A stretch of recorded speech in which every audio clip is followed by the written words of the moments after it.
Bismillahirrahmanirrahim. Assalamualaikum warahmatullahi wabarakatuh. Rabbi shrah li sadri wa yassir li amri.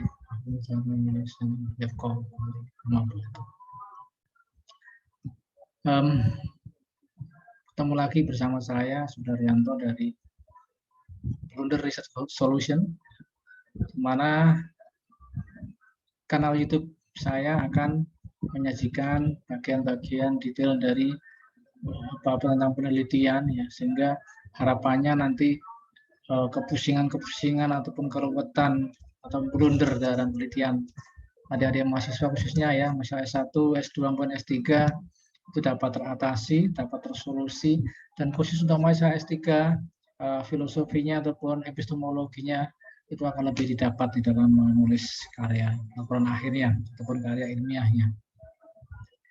Baik, untuk bagian kali ini kita akan membahas tentang teknik sampling, cara-cara pengambilan sampel. Dan perlu kita ketahui bahwasanya sampling ataupun pengambilan sampling itu berasal dari kata kerja yang dibendakan, atau kalau dalam bahasa Inggris itu nama istilahnya itu gerund. Sampling itu sebenarnya ada dua golongan. Yang pertama adalah golongan yang random atau probabilistik, dan yang kedua adalah golongan non random atau non probabilistik. Nah, itu sering ada mahasiswa tidak bisa pahami, ya. Taunya accidental ataupun sampel dan pertimbangan, ya, atau purposive. Tapi kategori mana ada beberapa atau banyak mungkin malah yang tidak tahu. Dan apa itu sampling frame, apa itu sample size, apa itu unit sample, tidak banyak dipahami. Mohon maaf kalau ini untuk S3 sebenarnya kalau sampai tidak paham harusnya masih diragukan. Ya, oke. Kita share PPT-nya.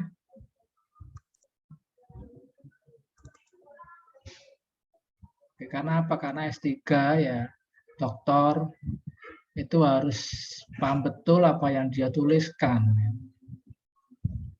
Kecuali dituliskan mungkin ya. Dituliskan atau dikerjakan orang lain. Tidak ada, tapi di negara kita tidak ada. Insya Allah tidak ada. Negara sana yang ada. Antah berantah. Sehingga harus paham betul apa yang dia tuliskan, setiap kalimat, setiap kata. Oke. Sampling probabilistik bagian 1. Oke. Mengapa? Nah, bikin slide show. Oke. Sebentar. Yang pertama-tama adalah mengapa sampel? Mengapa sampel? Itu karena adanya keterbatasan sumber daya, waktu, uang, dan beban kerja. Jadi kalau seluruh Indonesia mau disurvei semuanya, ya tepar ya. Tenaganya tidak menutup, waktunya juga habis-habisan, waktunya juga, uangnya juga apalagi. Memberikan hasil dengan akurasi yang diketahui, yang dapat dihitung secara matematis. Jadi akurasinya bisa bertanggungjawabkan. Deviasinya seberapa ya. Kemudian apa sampling variannya bagaimana. Dan yang perlu diketahui adalah sampling frame, itu daftar dari mana calon responden diambil, ya, misalnya dari kantor registrasi, sekolah, daftar nama nasabah, dan lain-lain. Dan sampling unit adalah unit yang diamati, bisa ini bisa individu ataupun organisasi, yang dibagikan oleh manajer ataupun pimpinan. Populasi sampel dan sampling. Sebuah populasi dapat didefinisikan sebagai himpunan semua objek yang memiliki beberapa karakteristik umum yang berkaitan dengan masalah riset permasalahan di sini. Contohnya saya ambil dari Aker misalnya. Sampel adalah kumpulan unit yang lebih kecil, tapi mudah-mudahan mewakili dari suatu populasi yang digunakan untuk menentukan kebenaran tentang populasi itu sendiri. Yang menurut Field ya, 2005. Sampling adalah tindakan proses atau teknik memilih sampel yang cocok atau bagian yang mewakili populasi untuk tujuan menentukan parameter atau karakteristik dari sebuah populasi. Oke. Kalau digambarkan seperti ini, pertama Who do you want to generalize to? Siapa yang akan digeneralisasikan? Nah, ini tentunya harus berdasarkan teori populasi. What population can you get access to? Populasi apa yang bisa diakses? Itu tentu itu dikatakan sebagai study population. How can you get access to them? Dikatakan sebagai sampling frame, dan who is in your study, itu yang akan menjadi sampel. Nah, kalau dari menurut Acker 2013 halaman 355 ya, sampling ya caranya adalah seperti ini. Pertama adalah identify the target population,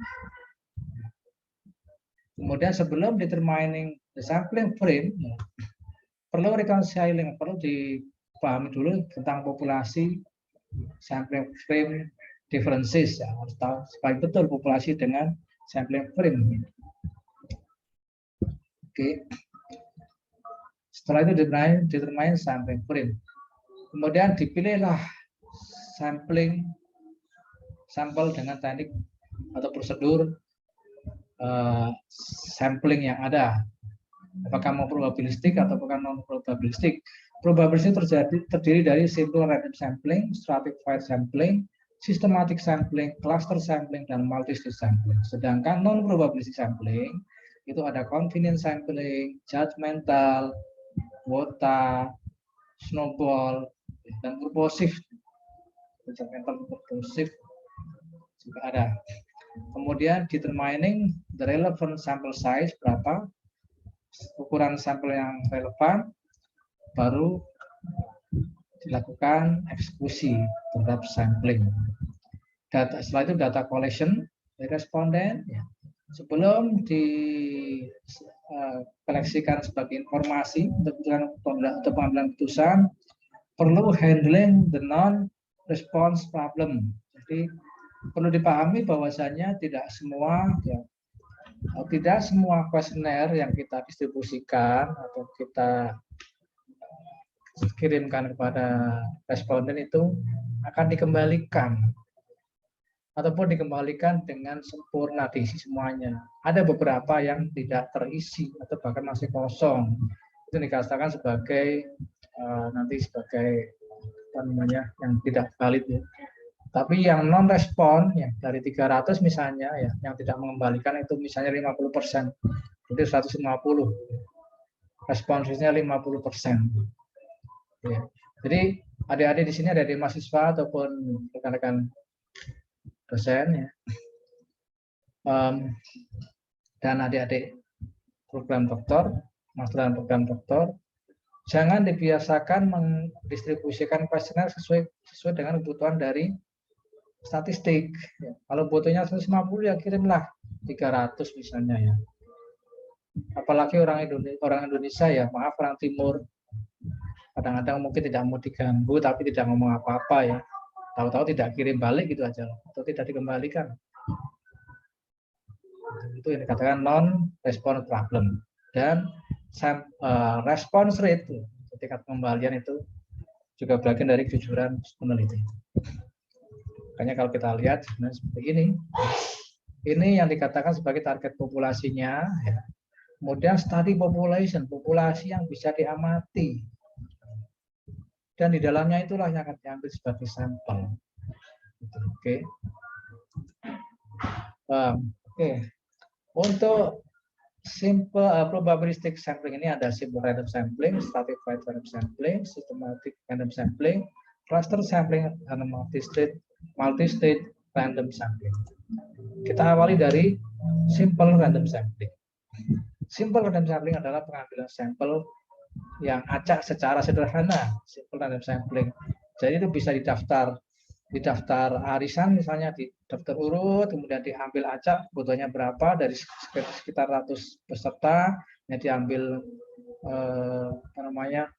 150 misalnya dari 1000 atau dari 1000 peserta, atau hanya diambil 100 pas misalnya ya, maka diacak. Jadi kalau dalam arisan itu kan ditulis satu persatu, dilinting, dimasukkan kaleng, dikocok satu, keluar 2, keluar 3, 4 sampai dengan 100, dan dibukain namanya si A, si B, si C, ya, alamatnya mana, ya. Nah itu yang dituju untuk didistribusikan kuesioner, dan itu sebagai sampling frame. Kenapa perlu simple random sampling? Ketika populasi adalah kecil, kemudian homogen dan tersedia. Setiap elemen bingkai memiliki probabilitas pemilihan yang sama. Menyediakan jumlah sampel terbesar yang mungkin. Menetapkan nomor untuk setiap unit dalam rangka sampling. Jadi ditulis nomornya itu setiap unit dalam kerangka sampling itu. Tabel angka acak atau sistem lotre digunakan untuk menentukan unit mana yang dipilih, dibuatlah tabelnya setelah itu ya. Si A terpilih, si B terpilih, si C terpilih sebagai sampel. Oke. Berikutnya adalah stratified sampling. Stratified sampling refers to random sampling technique that clubs item to whole population into different groups called strata based on their similar characteristic. Then samples from each stratum are taken whether proportionately or disproportionately. Jadi dari populasi ini, populasi yang ada ya, itu dibuat stratum 1, stratum 2, stratum 3. Lalu diambil sampelnya data. Misalnya ini adalah pelajar dan mahasiswa. Maka stratum 1 ya yang tertinggi ya masa pasca sarjana, kemudian stratum 2 mahasiswa sarjana, yang ketiga adalah pelajar dan mahasiswa. Kemudian diambil beberapa, baik itu proporsional maupun tidak. Jadi perlu dipahami bahwanya stratified itu bertingkat. Oke. Stratified populasi berisi jumlah kategori. Kerangka sampel dapat diukur ke dalam strata yang terpisah. Jadi kerangka sampel tadi bisa dipisah-pisahkan. Setiap strata diambil sampelnya sebagai subpopulasi independen. Di subpopulasi yang independen. Setiap unit dalam suatu strata memiliki peluang yang sama untuk dipilih, untuk terpilih. Yang berikutnya adalah systematic sampling. Jadi di sini contohkan atau digambarkan bahwasannya ini dalam satu bank, nasabah bank ya, peneliti ingin mengamati perilaku dari nasabah kredit, misalnya kredit perumahan ya. Saya akan menyebutkan ya, karena tidak ada endorsement.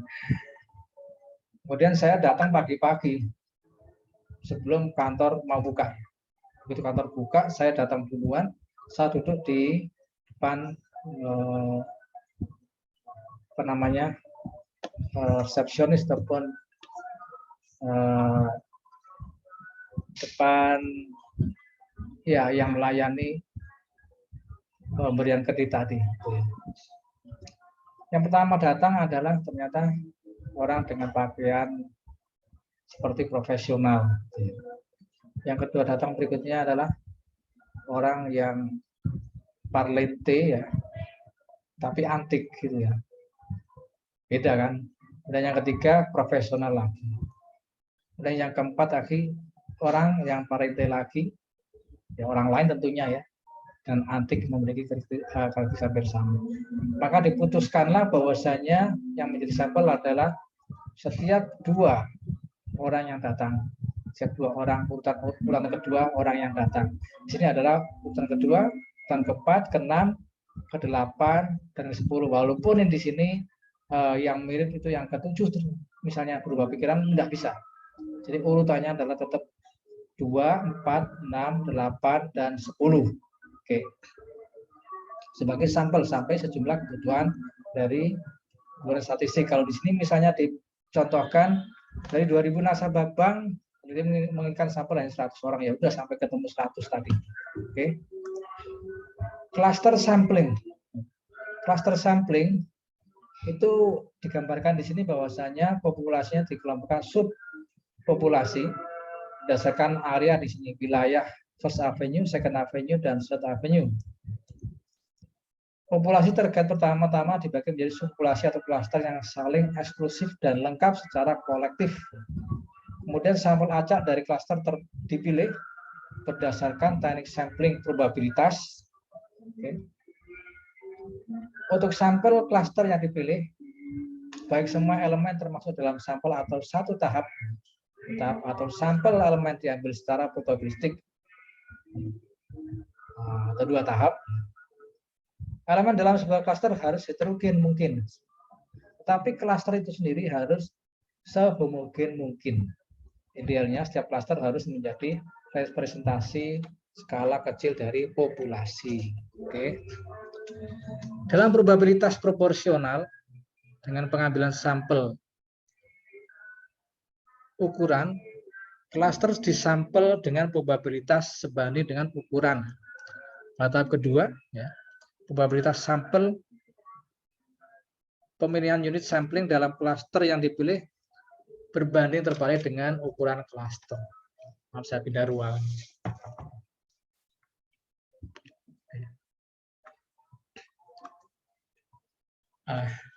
Akurasi sampel dipengaruhi oleh prosedur pengambilan sampel, ukuran sampel, partisipasi atau tanggapan, dan kapan Anda dapat mengambil sampel seluruh populasi atau sensus.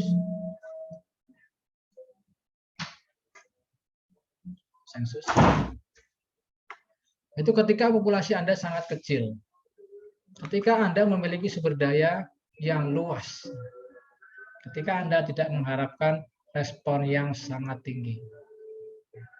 Oke. Dan yang terakhir adalah multi-stage sampling. Multi-stage sampling atau all multi-stage cluster sampling, yaitu you draw a sample from a population using smaller and smaller groups atau units at each stage. It's often used to collect data from a large geographically spread group of people in national survey. Jadi kadang digunakan oleh survei nasional atau yang sangat luas cakupannya ya. In multi-stage sampling, you always go from higher level to lower level cluster at each stage. The cluster are often referred to as sampling unit. Jadi berangkat dari yang paling tinggi sampai kepada yang paling rendah seperti sampling unit. Jadi saya menggunakan Trifos 1996, DeVos 1995, dan Newman 1997 yang menyarankan bahwasanya sample should be a collection of unit drawn from the larger population which can be used for generalization. Sample must be designed precisely in order to produce meaningful research object. Jadi sampel harus didesain seteliti mungkin supaya bisa menghasilkan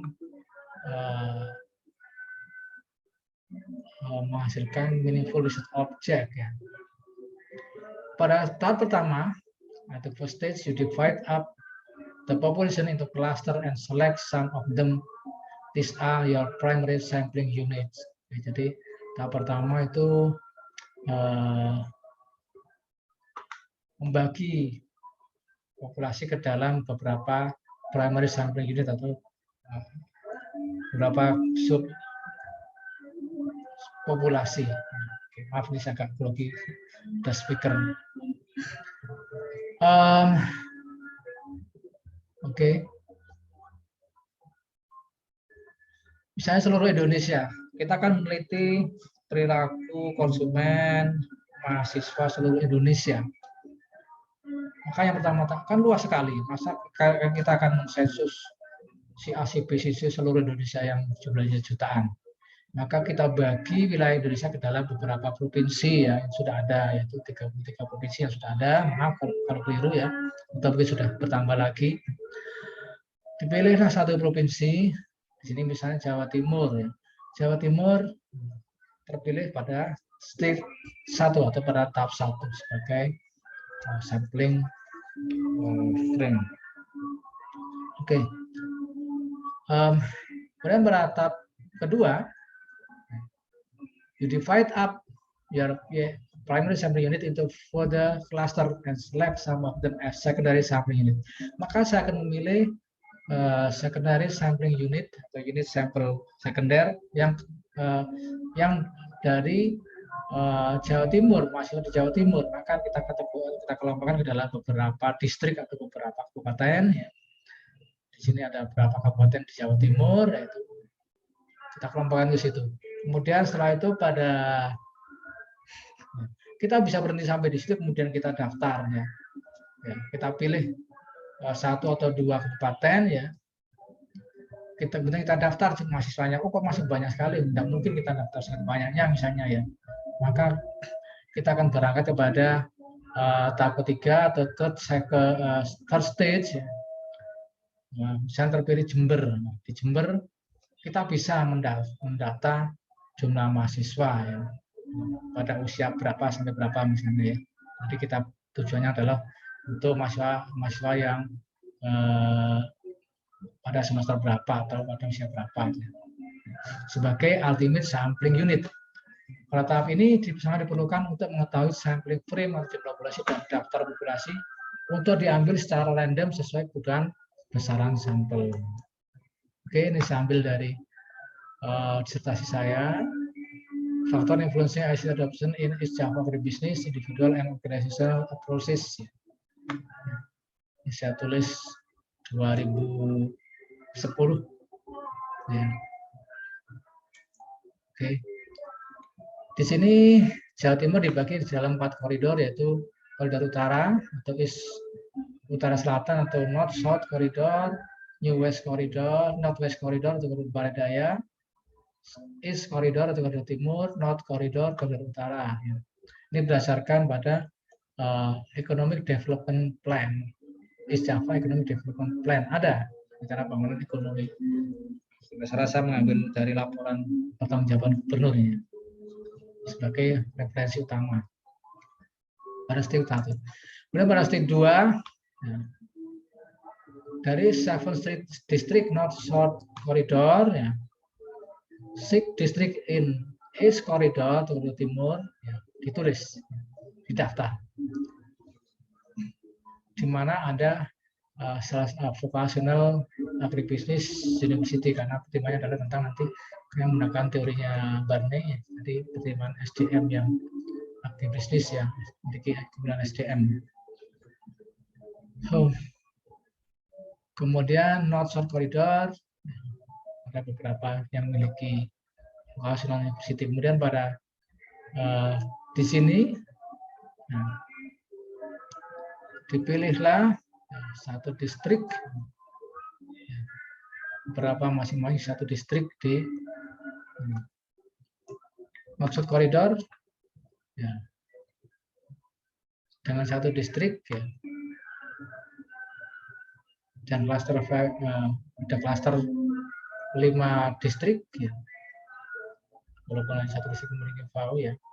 East koridor ada 2 VAU, Vocational Agricultural Universities cluster dengan 1 distrik and 1 non-VAU cluster with 6 district. The way sample was drawn from the corridor is presented in the following. Jadi ada beberapa sampel. From the 4th cluster, yeah, 1 district in each corridor was then selected. Jadi distrik timur terpilih Jember dan Banyuwangi, distrik mana lagi nih? North South koridor terpilih Malang ya, klaster 3 ya, dan Sidoarjo klaster 4.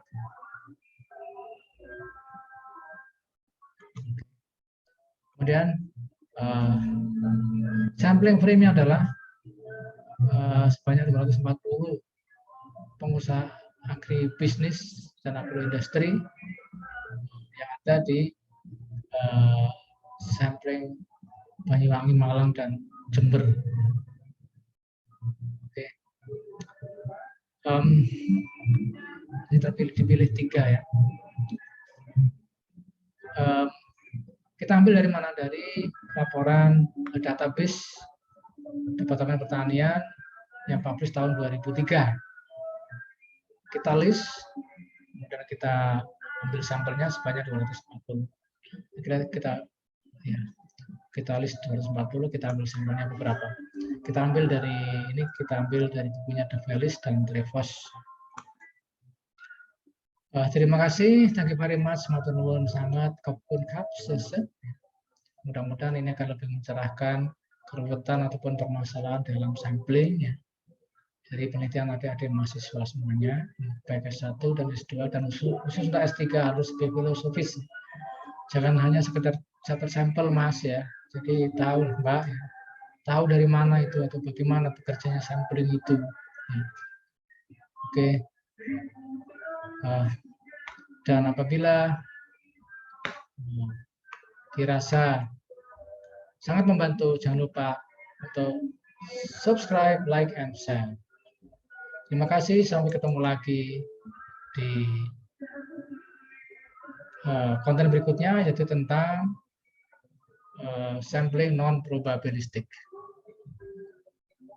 Terima kasih. Wassalamualaikum warahmatullahi wabarakatuh.